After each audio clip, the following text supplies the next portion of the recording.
जैसे जैसे फिल्मों को समझने का मौका मिला वैसे डायरेक्ट सेलिंग को भी धीरे धीरे समझेंगे, क्योंकि आज के 80-90 साल पहले फिल्मों को भी सामाजिक मान्यता नहीं थी। हमारी परिवार की कोई लेडीज जो है ना फिल्मों में नाच नहीं सकती थी, डांस नहीं कर सकती थी, और हमारे बुजुर्ग इसको एकदम निकृष्ट काम मानते थे कि भाई ये सभ्य समाज का काम नहीं है कि फिल्मों में डांस करना। और उस जमाने में जिन भी कलाकारों में इस इंडस्ट्रीज में अपना कदम रखा और संघर्ष किया, उसको हर व्यक्ति को उन सारी कठिनाइयों का सामना करना पड़ा।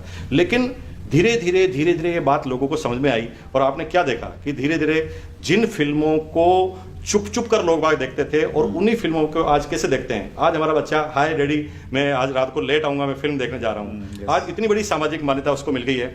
एक समय कोई भी बाप ये नहीं चाहता था कि मेरी जो बेटी है फिल्मों में डांस करे, और आज हर बाप चाहता है कि मेरी बेटी ऐश्वर्या राय बने। तो एक प्रोसेस है, समय लगेगा। समय इसलिए भी लगेगा क्योंकि इस बात को समझने में समय चाहिए, क्योंकि हमारे जितने भी लोग हैं जिनको हम बड़े पदों पे देखते हैं, जो बड़े बड़े पदों पर हैं, चाहे वो प्रशासनिक सेवा में हो चाहे राजनीतिक में हो, उन सारे लोगों ने अपने जीवन में डायरेक्ट सेलिंग का नाम नहीं सुना।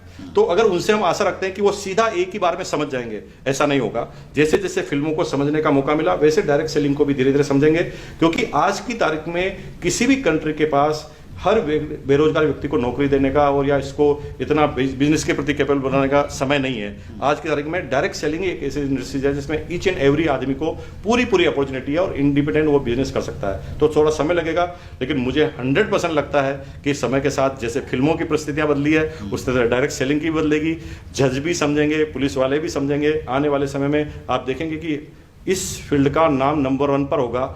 ऐसा तक भी, मैं तो कई बार अपने विजन की बात करता हूँ, मैं जब अपनी डायरेक्ट सेलिंग में जिस कंपनी में काम करता था उसमें भी अपने विजन के बारे में बात करता था कि भाई तुम लगे रहो, ये कोई एक प्रोडक्ट का बिजनेस नहीं है।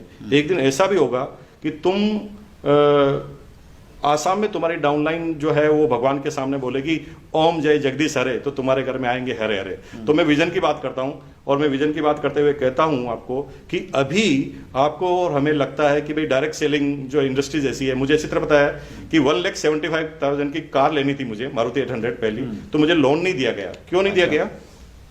कि उन्होंने कहा कि भाई आपकी जो इनकम है ना वो परमानेंट सोर्स से नहीं है, डायरेक्ट सेलिंग एक स्कीम है, वॉट एवर। क्योंकि उनकी गलती नहीं थी, उन्होंने जो अपने जीवन में समझा था, जितना उनका नॉलेज था उसके बारे में उन्होंने मेरे को कहा और मुझे लोन नहीं दिया था।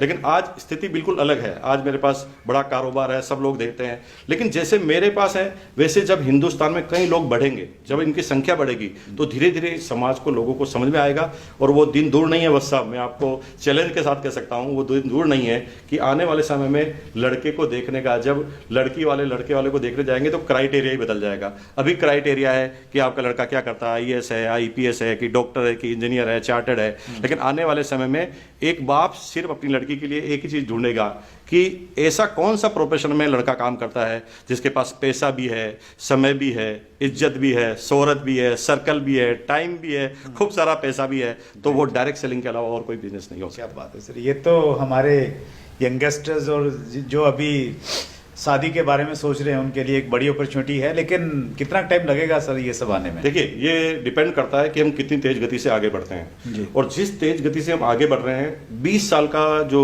इतिहास है डायरेक्ट सेलिंग का हिंदुस्तान का, उसके अंदर बहुत कुछ परिवर्तन आ गया है। गवर्नमेंट पहले ये बात मानने तक के लिए तैयार नहीं थी कि इस तरह का भी कोई बिजनेस होता है। लेकिन आज गवर्नमेंट इनिशिएटिव लेती है और गवर्नमेंट ऑफ इंडिया तक डायरेक्ट सेलिंग पर गाइडलाइन जारी करती है। तो वो दिन दूर नहीं लगता। मुझे लगता है कि अगले 5 से 10 साल के अंदर वो वक्त आएगा कि कैरियर अपॉर्चुनिटी के अंदर डायरेक्ट सेलिंग को नंबर 1 पर रखा जाएगा। ग्रेट।